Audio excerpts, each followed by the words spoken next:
Hey, what's going on, guys? Archer Mark here, back with another video. And in my last video, I talked about something I wanted to do. Was a small, in-depth, or slightly more in-depth look at the Superpowers collection toy line, which I think was a pretty cool toy line in the 80s. Again, it was on kind of alongside the Super Friends cartoon, which for many kids was their sort of introduction to superheroes. Besides comic books, in just sort of a visual form, and then getting these action figures, and then it was like, well, now we could play with our superheroes as well. So I thought it was a really cool toy line, and it's something I really enjoy. So I just thought I would make this video and kind of talk a little bit about the line and just show you a little bit of the collection that I do have. I don't have nearly the whole collection, but I thought I'd show you what I did have and talk about it. Okay, so 84, 85, the toy line began. You had, like I said, it was Kenner, which Kenner, of course, did the Star Wars line of toys. But at this point, Star Wars is kind of fading away. You had the Power of the Force series, the Power of the Force line of toys, and that was sort of winding down. And you really didn't. There weren't any more movies coming out, at least that we knew of at that point. And interesting. Here we are, a couple years away, on the verge of 3 more movies. So, but that's another video for another time. But anyway, so Kenner picked up the license to the DC characters. Previously, in the 70s, you had a company called Mego, and they had the license for both Marvel and DC. And they did toys based on those characters and various other things. So you had Batman, Superman, but you also had Spider-Man and Iron Man and Hulk and so on. But Kenner got the DC license, and they had this really cool line in the 80s. I think it's one of my favorites. I didn't have as many of the toys I would have liked. I had a few. And of course, this is what we could do later on as collectors. We can go back and recollect those figures that we had when we were younger and get the pieces that we didn't have before. So, this is the line, or some of the line. Again, I'm just sort of been collecting the characters that I'm interested in. You notice there's no villains, which they did do plenty of the villains. I don't know. I've always been a hero guy. I've always been more into the heroes than the villains, and actually rarely do I buy a villain figure, unless usually if it's something really cool. Sometimes if it's part of a 2-pack. But I don't have a lot of villain figures. That's just me. I just always like collecting the heroes. That might sound strange to some of you. I don't know, but that's just the way I've always been. So this is, like I said, this is the line. This is your basically the 3 3¾ 4-inch scale, and you had your heroes and villains. Like I said, all your main heroes had their main villains in the line. Lex Luthor and the Joker and Brainiac and various other characters. Oddly enough, some of the characters never got like Sinestro, who was in the Super Friends. They didn't do a figure of him, which would have been cool to counteract with Green Lantern. Again, you had Superman and Batman villains, a lot of Superman and Batman villains, but you didn't have the villains of some of the other characters. So maybe some missed opportunities with some of those, but who knows? So this is the character. I'll just use Superman as sort of the template. And, you had cloth capes. You had cloth capes And, again, the colorful costumes. And it just really did a great job. And they all had the superpower in the Superpowers collection came in. They had these sort of like moving gimmicks. Where you squeeze the legs or the arms, depending on the character, and you'd get like a super movement. And in this case, we squeeze the legs, and we get that from Superman. And I'll show you. Batman has the same thing actually, and these all work. Again, in some cases, you used the arms. So the case of the Flash, he runs really fast. That's his superpower. So in this case, you squeezed the legs, and that was supposed to be a running motion. I don't know how well that looks. That's cool.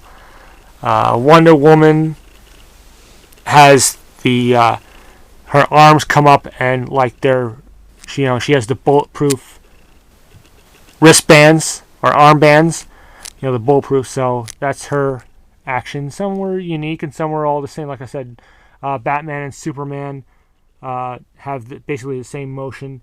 They later on did a mail-away offer where it was a Clark Kent figure. And he has, again, the same motion. He does that same action. It was basically looked like this, but he's in a suit and he had the hat and the glasses. I'll give it another interesting. There's Aquaman, and of course he swims, so he was meant to have like a swimming action. So if you squeezed his legs, it did that. If I take his little trident away. So you can have that, and that was meant to show him swimming. I won't. I'll show you Green Lantern. Green Lantern, you squeeze the legs, just the one arm went up, and he'd fire from his power ring. It was. I'm not going to show you them all, but it was a cool line. There were vehicles as well, like I said, and there were villains. And the one thing with this toy line, they vary in prices, and some are harder than others. The later with any toy line, the later in the toy line, the later characters get put out, the harder they become because the toy line's kind of dying off, and they don't make as many of some of the smaller characters. So. One of the harder characters to find in real good condition is the Captain Marvel figure.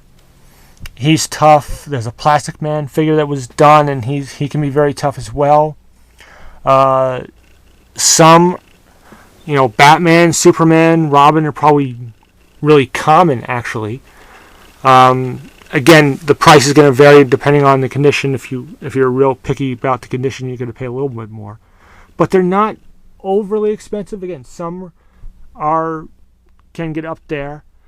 I think maybe $30 is maybe the most I paid for one. The most expensive one I have. This one here is Green Arrow, which I paid $45, but that's because he's nearly complete. You can see here, he's got the bow and the bowstring. The string can come off, and you see the arrow. He came with those three, and he came with one other arrow. And the arrows you could fit in the quiver. And to find him, and he's in real good condition, find him complete is a little tougher because it's easy to lose these little accessories. So he becomes a little more expensive. Not all of them really had accessories. You saw earlier, Aquaman has his trident, and Green Lantern has his power battery, the lantern. And you have Hawkman has his mace, and some of the other characters, and they had little accessories, but mostly there weren't too many accessories with these guys. The capes could come off, so some people would lose the capes, but I don't know. I think you would keep the capes on, so it's not as big of an issue as losing the lantern or the arrow for Green Arrow. One that becomes very tough is Wonder Woman's Golden Lasso, which is really tough to find loose. Thus, I don't have it, unfortunately. I wish I had the feature, and I wish I had the lasso to find. So that one becomes very tough. So, but in general, again, I was on a website earlier getting some information, and there's only like 34 figures combined. Again, any other hero characters, and in all the villains. Again, as you see here, it's all heroes. So, and this is about a third of the line. So there's lots of other villains. Like I said, let's see. Brainiac, Lex Luthor, they did Joker, Penguin. I think they did Cheetah. I'm not sure. Not sure on that one. I know they did a lot of the Darkseid characters. You had, Darkseid and Desaad and Calabac and those characters. And just various villains, and they came up with vehicles. And again, some of the vehicles, they did a Batmobile, and there was Superman had a ship, and some of the villains, Lex Luthor had some sort of vehicle, and Darkseid had some kind of like weird vehicle. And again, the vehicles, the Batmobile you can kind of find, but again, to find it complete, that can be a little tricky. Loose one will run you about $100.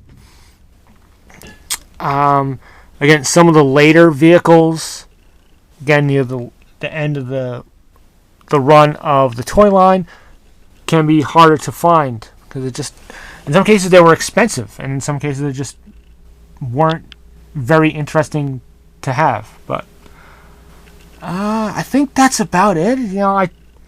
These are just, like I said, this is just a small sample of the line. These are pretty much most of the characters that I have and want. There are a couple other harder characters that I'd like to get one day, but this is, before the Justice League cartoon, there was the Super Friends, and this is sort of my versions that I grew up with, and I enjoy it. It's why, like a lot of people don't like Robin. I like Robin. I saw reruns of the Adam West TV show, and I grew up with the Super Friends. So Batman and Robin was like a thing. It just seemed so natural.